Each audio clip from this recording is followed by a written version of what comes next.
집중 난타쇼 시작하겠습니다. 수요일 삼김시대 김수민 시사평론가, 김병민 경희대 겸임교수 나오셨습니다. 어서 오십시오. 네, 안녕하세요.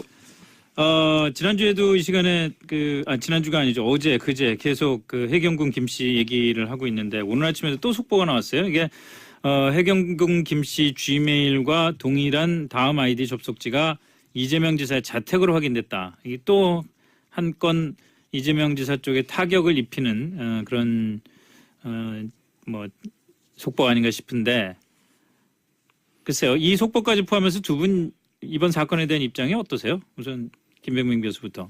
시간이 얼마 안 남은 것 같은데요. 이제 검찰이 최종적으로 기소 여부를 결정할 건데 네. 이런 분위기면 기소가 거의 분명하다 생각이 되고요. 네. 검찰이 기소하면 공소장이 정리가 될 건데, 그렇다면 그동안 사실 박근혜 전 대통령 탄핵 됐을 때 한번 생각해 볼 필요가 있어요.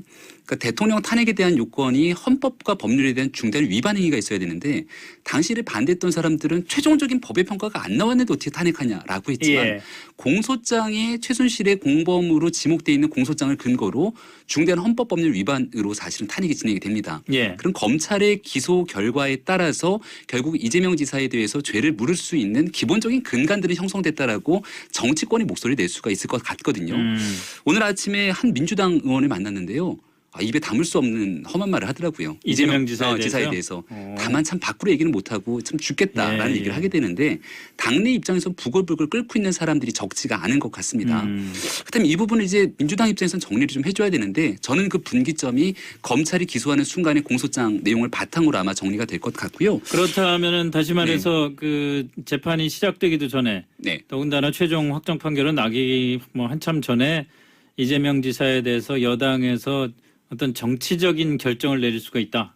정치적인 결정 충분히 내릴 수 있고, 그러니까 박 대통령의 탄핵은 사법적 판단을 내린 거고요. 예. 지금 재판부에 대해서도 민주당이 주장하고 있는 건 지금 임종원 전 법원 행정처 차장에 대한 이 공소장에 나와 있는 내용들만으로도 법관을 탄핵해야 된다고 주장을 하고 있는 거거든요. 그렇죠. 예. 그런 논리에 빗대서 보건대 검찰이 기소 여부에 따라서 이재명 지사에 대한 거취 여부를 굉장히 뜨겁게 논의될 확률들이 높다라고 판단이 되는 거고요.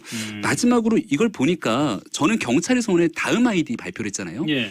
우리가 지메일이나 트위터는 미국에 본사가 있으니까 압수수색도 안 되고 협조 요청이 잘 안 되는데, 똑같은 아이디를 가지고 다음에 최종적인 로그 기록이 이재명 지사의 자택에서 발견된 겁니다. 네네.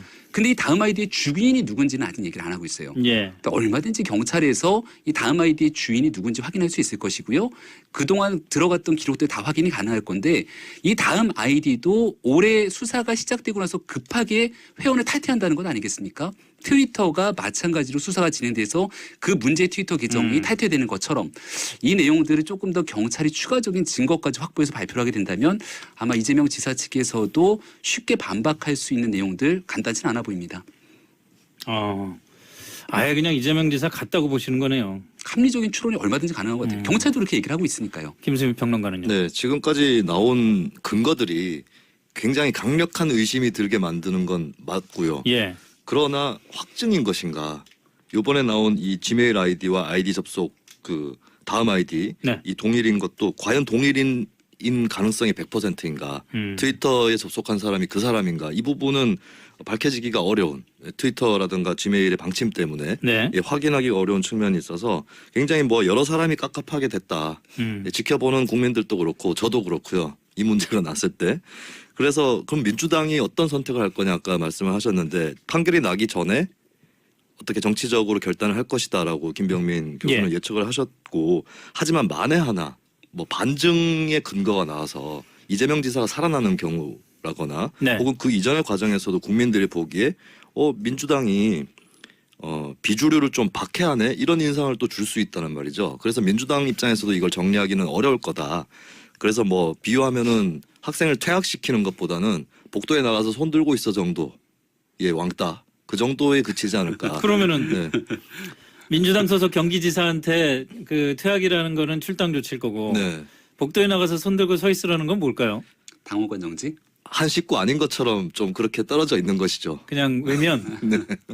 당원권 정지까지 가기도 쉽지 않을 것이고. 아니 그러니까 그 당원권 정지를 비롯해서 그 정치적인 조치를 한다는 거는 결국 당에서 공식적인 결정을 내리는 거고, 공식적인 결정을 내리기 위해서는 무슨 뭐 예를 들어서 징계위원회나 당윤리위원회 같은 걸 소집을 해서 거기서 결정을 하고, 그 결정에는 당연히 이재명 지사의 소명 과정이 진행이 되겠죠. 네, 저는 얼마든지 정치적인 결정들은 아무런 부담이 없어요. 이 내용과는 다르게 이재명 지사가 수사에 임하는 행동만으로도요. 당에서는 경찰을 향해서 진실보다는 권력을 택했다라고 네, 합니다. 네.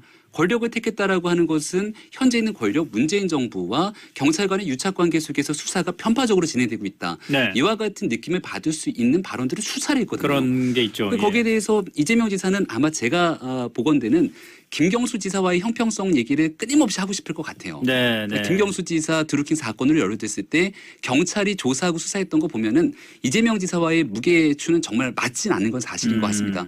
하지만 그렇다라고 해서 이재명 지사의 없는 죄를 경찰이 탈탈 털어서 가져갔냐라고 하면 또 그렇게 보기도 힘든 측면이 있다라고 저는 생각하거든요. 네. 근데 이것을 현 정권과 엮어갖고서는 무리한 수사인 것처럼 얘기했다라고 하는 부분들은 집권 여당인 더불어민주당에서 바라봤을 때는 해당 집권 여당 소속인 경기도지사가 해서는 안 될 발언으로도 치부할 수 있기 때문에 예. 이 모든 것들을 통틀어서 유 의원이 제소해야 된다 말아야 된다는 의견이 분분할 것 같고요.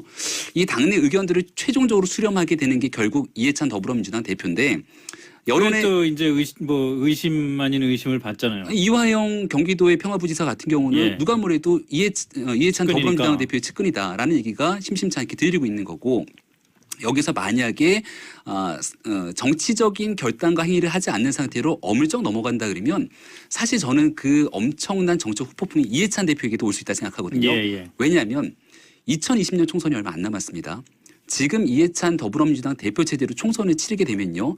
여기 대해서 되게 불편하게 생각하는 사람들이 많을 거고요. 이 과정에 이해찬 더불어민주당 대표가 갖고 있는 힘의 권력의 무게추와 청와대가 갖고 있는 권력의 무게추가 저는 좀 다르다라고 봐요. 누가 더 총선에서의 영향력을 행사할 것인가에 대한 미래 권력을 두고 당내 투쟁들이 치열할 건데 네. 이재명 지사 사건을 계기로 총선 전에 이해찬 더불어민주당 체제 흔들기에 나설 수 있는 가능성도 여전히 열려있다 생각합니다. 야, 커지네. 근데 근데 커지죠. 단순하게 생각을 하면은 아주 단순한 생각입니다만은 이게 그 법원의 최종 확정 판결 날 때까지 시간이 꽤 걸릴 거란 말이에요. 네.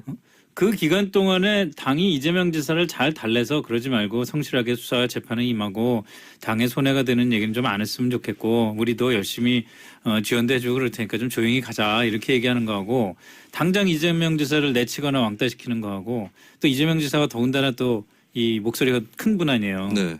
어느 게 더 당 입장에서 유리하겠어요? 근데 저는 전자 쪽 말씀하셨던 거 예. 그쪽으로 갈 확률이 높다고 봐요. 뭐 다독일 수는 있는 것이고 지원해주겠다라는 조건 달지 않더라도 네. 특별히 뭐 징계를 하거나 하진 않을 거니까 수사 잘 받고 그리고 남들이 뭐 권력 운운했을 때 현재 문재인 대통령 겨냥한 거 아니냐 이런 오해를 할 수 있기 때문에 네. 그런 발언을 삼가라라고 할 수는 있을 것 같아요. 이미 이해찬 대표가 이재명 지사가 경찰을 고발하려고 했던 것을 막은 적이 있습니다. 예. 그래서 철회를 한 적이 있고 그렇게 해서 다독여서 갈 확률이 커 보이고요. 그리고 물론 여권 내에서의 분란은 계속 커질 거라고 봐요. 친문재인이면서 반 이재명 성격을 갖고 있는 민주당 지지층에서 예. 이제 이해찬 대표도 주적이 될 가능성이 왜 굉장히 봐주냐 뭐 이런. 높아졌는데 근데 이제 당 내에서는 골머리가 아파졌지만 큰 정치를 봤을 때는 당 외곽의 시선들 예. 네, 굉장히 어떻게 보면 뭐 꽃놀이패처럼 이 사건을 대하고 있는 네. 자유한국당이나 바른미래당 의원들이 많고 그때 옳다구나 해서 그냥 이재명 지사를 당에서 쳐내거나 했을 때 이것은 이제 정권 내에서의 주류 대 비주류의 권력 투쟁의 시작이다라고 하는 프레임을 굳혀줄 수 있는 그런 것들을 당 지도부가 또 우려하지 않을 수 없는 것이죠. 그렇기 때문에 이해찬 대표하고 경쟁했었던 김진표 의원도 좀 어느 정도 봉합하고 가려고 하는 현재 스탠스를 그렇게 취하고 있는 것이고 그래서 쉽게 어떻게 처리하기는 어려울 것이다. 민주당도 그렇게 봅니다. 김재원 자유한국당 의원이 그동안 뭐 재판도 받고 그러느라고 그 특유의 아주 재기 있는 그 말 그게 좀 자제하는 분위기였는데 오늘 지난 17일이죠. 이재명 지사는 현실을 직시하고 반문연대의 깃발을 드시는 것이 지혜로운 선택일 듯합니다. 이렇게 살짝 비꼬듯이 그 SNS에 올렸어요. 네. 근데 이게 사실은 어떻게 보면은 범야권의 소망 아닐까요? 한국당도 이재명 지사가 그쪽 편을 들어서 거기에 합류하기를 바라기까지는 않겠지만 이런 정도의 정치 환경들이 좀 있어줘야죠. 예. 홍준표 전 대표 새로 돌아온다 그래서 이 여당을 비롯해갖고 정의당 등들이 얼마나 환영 메시지 보면서 한국당을 조롱했습니까? 그러니까 한국당을 비롯해서 범보수 야권 입장에서는 여권에 대한 분열이 일어나는 것이 외부 환경으로서 최적의 조건인데 네. 이게 아무리 덮으려고 하고 이것들을 다독이고 가려고 해도 그 본질은 결국 드러나게 돼 있거든요. 네. 과거 2016년도 총선이 결국은 보수 정당에 대한 분열과 참패를 갖고 왔던 근본적인 원인이다라는 얘기 많이 하는데요.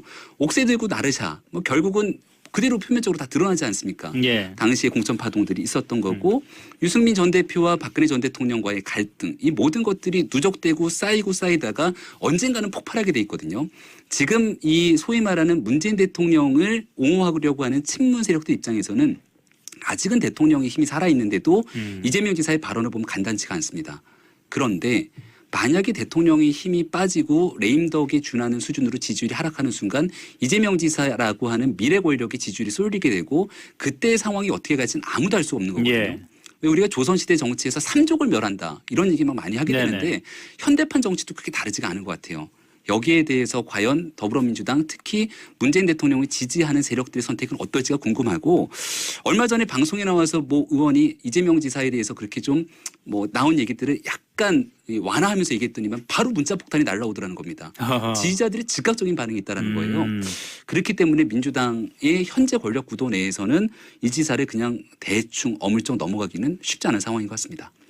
참. 근데 저는 이 상황을 자유한국당이 즐길 만한 상황이 아니라고 생각을 해요. 예. 몇 가지 예전 전례를 보면은 2016년 이맘때에 이재명 지사가 대선 후보로서의 지지율이 급상승을 했거든요. 예. 그때 어떻게 됐냐면 문재인 후보의 지지율이 깎이는 게 아니라 이재명 지사가 지지율 2위까지 반기문 총장까지 제쳐버리고 2위까지 올라갔어요. 일종의 그 네. 중도를 중심으로 한 오른쪽의 지지율을 많이 네. 흡수를 했죠. 그러니까 여권 내 분열이 내부에 어떤 투쟁이 있으면 오히려 이게 성동격석격으로 네. 야권의 지지율이 깎여서 여권으로 이동을 하는. 예. 왜냐하면 여권에서 두 축이 들어섰기 때문에 거기서 선택지가 또 생기는 것이죠. 비슷한 것이 2007년 대선 때 이명박 대 박근혜 대결이었어요. 예. 그때 어떤 사람들은 둘이 너무 싸우다가 깨져가지고 당시의 여권이었던 열린우리당이나 이쪽이 어부지리를 보는 거 아니냐라고 생각했겠지만 네. 그 두 사람 대결 때문에 오히려 다른 정치 세력들은 구석에 찌그러지는 그런 효과가 발생을 했고 오히려 컨벤션 효과가 네. 있었구만. 그리고 박근혜 당시 그 의원이 떨어지고 난 다음에 이회창 전 총재가 대선에 다시 등판했는데 예. 등판을 했더니 이명박 후보 지지율이 깎이긴 깎였습니다만은 네. 야당 그 당시에 정동영 후보 쪽 지지율도 같이 깎여가지고 이회창 후보가 여론조사에서 한동안 2등을 했었어요. 예. 예, 이런 효과가 생기면 자유한국당은 오히려 더 밀려날 수도 있다. 예, 자유한국당 대선 주자가 3등 안에 못 들어오는 이런 상황이 벌어질 수도 있어요. 그 전제 조건이 근데 이재명 지사기 때문에 별로 보수 정당에서 전혀 걱정 안 하는 것 같고요. 만약 그게 안희정 전 지사였다라면 얘기가 좀 달랐을 것 같아요. 그러니까 김수민 평론가 얘기처럼 중도로서의 표의 외연 확장을 갖고 있는 안희정 전 지사라든가 아니면 현재 이낙연 총리가 굳건한 지금 차기 주자로서의 지지율을 높게 보여주고 있는데 이낙연 총리가 현 정부와의 갈등 마찰을 일으키면서 자기 정치를 하고 지금 이재명 지사의 위치에 만약에 이낙연 총리가 서 있다라면 보수 정당 입장에서는 굉장히 좀 긴장을 하겠죠. 근데 이재명 지사에 대해서는 이 교집합을 가지고 보수 정당에서 보수의 대안으로 표를 주기에는 상당히 캐릭터가 너무나 다르기 때문에 저는 여기에 대해서는 쉽게 동의하기는 어려운 상황인 것 같습니다. 근데 경제도 좀 격화를 하지 않을까요? 이재명 지사에 대한 지금 말씀하신 중도나 보수의 관심이랄까 이거를 얼마나 증폭시킬 수 있느냐에 경제 상황이 얼마나 안 좋아지는지도 영향을 미치지 않을까 하는 생각이 좀 드는데요. 네, 그리고 아까 김 교수 말씀하셨던 거는 어떻게 보면 좌우 스펙트럼 일렬 정렬 구도에서 볼 수 있는 구도인데 지난 대선 때 이재명 지사가 지지로 올라갈 때도 중도층이나 중도 보수층 지지가 꽤 많이 붙었었어요. 예. 그 사실 보면 이게 특이한 캐릭터인데 굉장히 선명한 정책 노선을 갖고 있으면서도 중간층에 대한 호소력이 있는 편이에요. 이재명 지사가 이런 사건들이 아니었다면. 그래서 그거는 이제 쉽게 장담할 수 있는 문제는 아닐 것 같고 그리고 앞으로 이재명 네. 지사가 어떻게 대응할지 예측이 되는 것이 이제 남은 건 정책밖에 없어요. 안 그래도 바로 고시원 대책 내놨고 그리고 정책 중에서도 진보적인 성격이 있으면서도 보수층에서 싫어하지 않을 오히려 반길 수 있는 그런 정책들이 아마 계속 쏟아져 나오는 그런 상황이 펼쳐질 것 같습니다. 자, 그러면은 김성태 원내대표가 얘기했던 것처럼 안희정 가고 이재명 가고 다음은 박원순입니까? 저는 전혀 그렇게 생각하지는 않는데요. 박원순 서울시장은 소위 말하는 각오보다는 보내고가 더 정확한 보내고, 김성태 보내- 원내대표의 의도였던 것 그 같은데. 옛날에 사기- 김웅룡 야구 감독 얘기가 생각나요. 그래요? 뭐라고 그래요? 정범이도 가고 동렬이도 가고 뭐. 아니 그건 자기들이 알아서 한 건데. 네네. 김성태 원내대표의 말에 들어있는 의도는 유력한 차기 대권 그 하나씩 주자분에서 쳐낸다 이거잖아요. 경쟁자를 쳐내는 예. 건데 예. 누가 쳐내는 건지 잘 모르겠습니다. 예. 근데 박원순 서울시장이 쳐냄을 당할 정도로 유력한 주자군에 속해 있는가라고 하면은 박원순 시장 정도는 페이스메이커 정도로서의 역할에 그래요? 꼭 좀 있었으면 좋겠다라고 판단되는 이 정치 분석가들의 평이 적지가 않아요. 박원순 시장 이 얘기 들으시면 되게 기분 굉장히 나쁘겠죠. 섭섭할 것 같은데. 얘기하니까 박원순 시장이 본인에 대한 존재감을 인정하는 것처럼 얘기를 예. 합니다마는 예. 여전히 지난번 대통령 선거에서 경선 과정 하다가 그 여론조사에 대한 기본 군에도 못 들어서 떨어지게 되고 박원순 서울시장이 당시 대권주자 네. 반열에서 떨어진 적이 있거든요. 지금 이 상황에도 3선 서울시장까지 지내고 있는 인물인데 네. 서울시장이야 무난히 됐지만 대권 구도로 가기 위해서 박원순만의 새로운 스타일을 보여주지 못했던 것 같고 지금 여기에서는 민주당 내부 지지층에서 확실한 결속력을 갖고 자기 지지층을 끌어당길 수 있는 정치적 힘이 있어야 되는데 이재명 지사가 사실 좀 두려운 지점은 본인이 강력한 지지층들을 끌어당길 수 있는 힘 네. 그리고 이걸 가지고 현재 살아있는 권력에 대한 강력한 공격으로 자기 정치를 할 수 있는 가능성이 있다는 거거든요. 네. 근데 박원순 시장이 보였던 정치력을 보면은 그런 부분들에서 좀 약하기 때문에 저는 여기서 다음 타겟이 박원순이 될 거다. 이건 별로 동의하기 어렵습니다. 김수민 평론가 네. 보기에도 박원순 시장이 딱 그 급입니까? 네, 그렇게 뭐 타깃이 된다 이렇게 볼 수는 없을 것 같고요. 그래요? 네, 근데 이 발상 자체가 좀 문제가 있는 것이 뭐 정권 내 핵심 주류 쪽에서 비주류 쪽을 차례로 날린다라는 거잖아요. 근데 오히려 주류가 유리하려면 비주류의 표들을 분산시킬 수 있도록 비주류 주자들을 살려줘야 됩니다.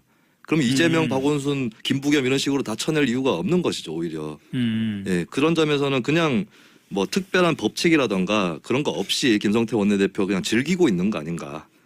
근데 진짜 다음은 그 너야 뭐 이러면서 이제 약을 올리는 거죠, 그냥. 얘기 나온 김에 되든지 안 되든지 간에. 김부겸 장관은 왜 또 며칠 전부터 끼기 시작했어요 거기? 그 비주류다 보니까 그렇게 끼는 거 같고. 김부겸 장관이 비주류예요? 원래 친문은 비주류죠. 아니죠. 원래 친문이 아니다. 네. 그 김영춘 장관이나 김부겸 장관은 어떻게 보면 비주류 몫으로 내각에 입각한 그러니까 사례죠. 당도 네. 이사로 온 거고. 네. 네. 근데 이제 그런 주류 대 비주류의 고를 나름대로 문재인 근데 정부나 지난번 당대표 선거 때 여론조사에서 한때 김부겸 장관이 그 1위를 차지하기도 네. 하고 뭐 그랬었잖아요. 그 과거에 새누리당 또 신박 뭐 이런 거 있었잖아요. 예, 예. 예, 친박 비박이 예. 한번 섞이면서 신박도 있고. 그러니까 박원순 시장이나 김부겸 장관이나 원래 당내 비주류 출신이긴 하나 신주류도 될 수 있는 뭐 그 정도의 위치에 있다고 봐야 되겠죠. 근데 그게 어떻게 보면 좀 어정쩡한 위치라서 아직까지는 크게 돋보이지 않은 것 같아요. 그래서 이 사람들은 구도가 정리가 돼야 좀 뜰 수 있는 그런 주자들이죠. 정치 권력이라는 게 묘하기도 하지만 또 그걸 갖고 그 얘기거리 만들어내는 사람들의 이 창의력도 참 대단하다는 생각이 좀 들고 그래요. 네. 오늘 조선일보 헤드라인입니다. 남북 합의 때문에 군 응급 헬기를 못 띄웠다. 지난 16일에 강원도 양구 동부전선 최전방 GP에서 일어난 김모 일병 총기 사망 사건 때 군 당국이 9.19 남북 군사 합의에 따른 비행 절차를 지키느라고 의무 후송 헬기가 이륙을 못했다 이런 주장이거든요. 이게 자유한국당 백승주 의원실에서 밝힌 거죠? 네, 그러니까 전 국방부 차관을 지냈습니다. 그래서 네. 이 군 문제에 대해서 누구보다 잘 알고 있는 상황인 것 같은데요. 당시 16일 오후 5시 3분에 김모일병이 총상을 입고 지표 화장실에 발견이 됩니다. 예. 신속하게 사실은 응급 후송 헬기가 투입이 돼야 되는데 여기서 후송 헬기 지원 요청을 했던 건 19분이고요. 그리고 헬기가 이륙 준비를 완료시켰던 게 29분. 그러니까 네. 사고를 발견하고 나서 한 25분이 지났을 때입니다. 근데 그리고도 바로 헬기를 못 떴다는 거예요. 최종적으로 합참이 국방부의 헬기 투입에 대한 승인을 건의했고 승인이 나왔던 게 43분이라는 건데 그럼 발견한 거부터 40분이 지났다는 건 아니겠습니까? 그 중간인 38분에 대대 군의관이 김일병의 사망을 판정했기 때문에 예. 최종적으로 헬기에 대한 임무가 해제됐다라는 거고요. 이 모든 것들 이렇게 40분이 지나도록 헬기가 뜨지 못했던 것 그리고 여기에 헬기 준비 다 안 했는데도 승인이 안 나서 발을 동동 굴렀다 이런 기사도 나오거든요. 네네. 이 모든 게 9.19 남북 군사 합의 때문에 이뤄진 것이다라고 조선일보 보도하고 있고 이게 이제 백승주 의원이 국방부로부터 받은 주장을 가지고 언급을 한 거죠. 김수민 평론가 네. 뭐 국방부 해명은 좀 다른 것 같아요. 공식 해명은. 예, 이 합의서에는 이렇게 비행 금지 구역에서 뭐 승인을 받아가면서 응급 헬기를 띄워야 되는 것이 아니라 통보만 해주면 된다라고 네. 나와 있었던 것이죠. 그래서 이게 직접적으로 남북 합의서 때문에 일어난 일이라고 보기는 어려울 것 같습니다. 그러니까 그 사이에 중간 중간에 어떤 과정이 있었느냐, 그리고 이제 행정적으로 뭐가 부족했던 것이 있었느냐 이런 걸 따져볼 필요는 있겠지만. 군사 합의서에는 이제 승인을 받는다고 되어 있지는 않기 때문에 예. 예, 그것은 이제 백의원실에서 좀 예단한 것이 아닌가 예, 그렇게 봅니다. 그 정확한 사실관계는 좀 우리가 그 좀 더 확인 절차를 거치고 그 알아야 될 것 같습니다만은 사실은 여기서 재밌는 거는 이 남북 군사 합의라는 것이 불가피하게 국내 정치에 있어서 야당에게 어떤 그 공격거리를 제공하고 있는 건 사실인 것 같아요. 그래서 보면은 지금 뭐 홍준표 전 대표도 일방적 무장 해제는 형법상의 여적죄다.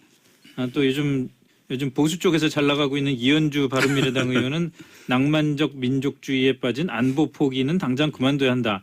이 목소리를 낸다는 것은 사실은 그 보수 세력의 그 집닭 네. 또는 집 나간 집닭 또는 집 주변을 맴도는 바깥닭이 뭐 하여튼 이런 그 유권자들에게 나름 어필할 수 있는 공격의 소재인 것 같긴 해요. 환경이 그렇습니다. 예. 왜냐하면 북한의 김정은 위원장이 우리 4월 달에 있었던 판문점 선언에서 얘기한 것처럼 평양에서 문재인 대통령과 만나서 얘기한 것처럼 완벽한 평화 정착을 위해 노력을 하고 비핵화를 위해서 한 걸음 두 걸음 나와주면은 네. 이런 얘기들이 파고들 공간들이 많지는 않을 겁니다. 근데 여전히 비핵화에 대해서 2차 북미 정상회담 일정이 오리무중이고 그를 준비하기 위한 고위급 회담 일정도 뭐 이번 달 말에 한 해 만에 얘기를 하고 있지만 예. 언제 가서 취소될지 알 수가 없고 지난번에 한 번 또 취소가 되지 않았습니까? 네네.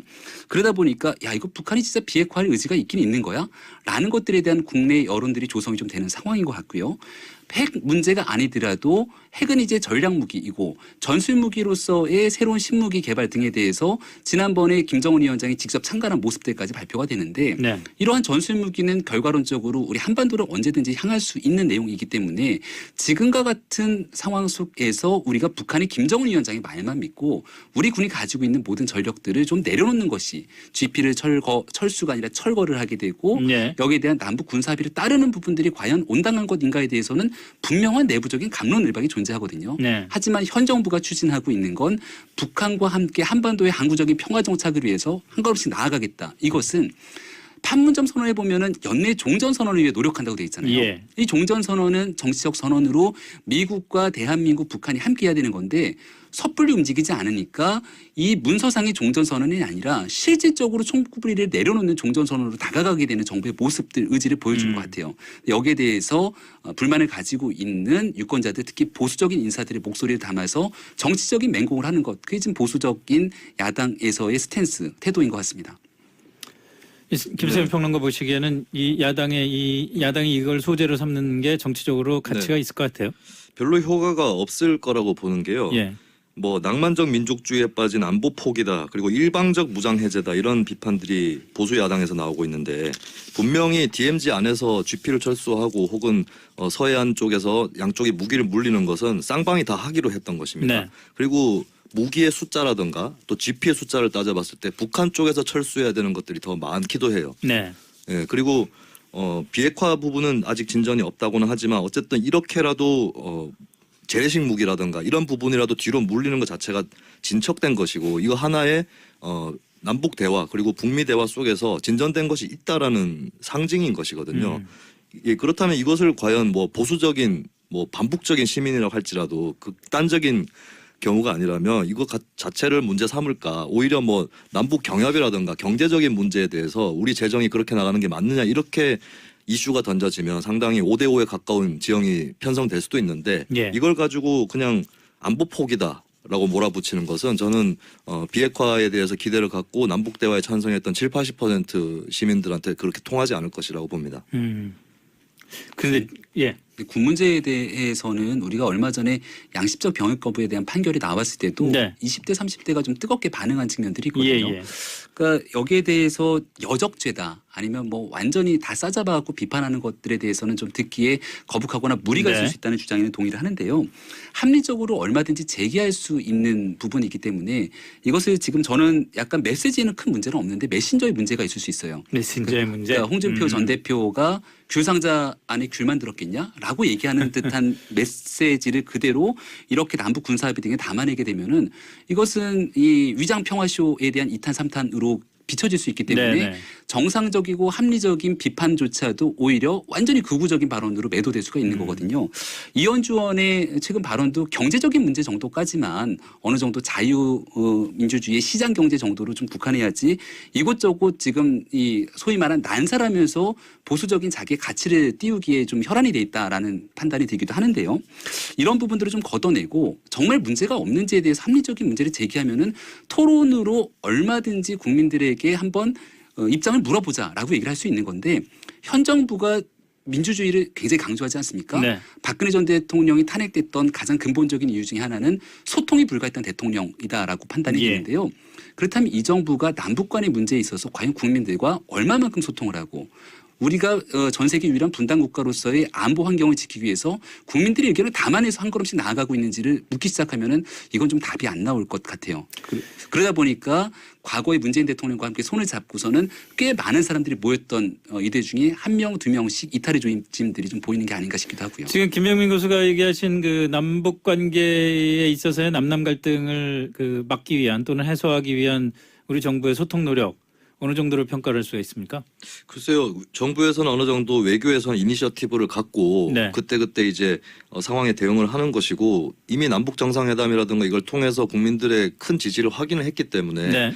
무작정 뭐 소통하지 않고 뭐 전횡을 하고 있다라고 볼 수는 없을 예. 것 같아요. 그리고 지금 여론 또 이 양쪽 병력을 뒤로 물리는 이런 방안에 그 군사 합의에 대해서 그렇게 부정적인 여론이 높은 것도 아니고 그리고 오히려 국회가 제 역할을 해줘야 되는데요. 지금 뭐 판문점 선언 비준 또 국회가 할 일이 아니다라는 식으로 미루고 있는 이 상황에서는 이 문제에서는 국회의 책임이 더 크지 않나. 국회야말로 국민 여론 수렴을 하기 위해서는 적극적으로 본인들이 뭐 비준안 부결표를 던지든지 찬성표를 던지든지 비준 문제도 적극적으로 나섰어야 되는데 그게 오히려 부족한 것은 문재인 정부보다는 국회가 더 심하다고 봅니다. 그나저나 예. 시계를 조금만 거꾸로 돌려가고요. 예. 사드 배치 때 한번 생각해 보면은 그 당시에 박근혜 정부가 일방적으로 사드 배치했다고 얼마나 난리가 났습니까? 네네. 더불어민주당 당시 야당 의원들이 중국까지 가갖고서는 얘기하고 막 하면서 예, 예. 사실 공론이 완전히 절단난 적이 있거든요. 그때를 돌이켜서 박근혜 정부 했던 비판의 잣대를 가지고 지금 정부가 추진하고 있는 남북 관계를 한번 돌아보면은 저는 상황 판단에 대해서 조금은 인식의 결을 같이 할 수 있지 않을까 생각합니다. 알겠습니다. 그나저나 이현주 의원은 진짜 자유한국당 가가지고 부산에서 출마를 할까요? 예스 노로. 출마를 시도하겠죠. 시도는 하나 네. 공천받을 가능성은 50%가 채 안 될 것 같습니다. 네, 김병민 교수, 김수민 평론가 수고했습니다. 고맙습니다. 고맙습니다.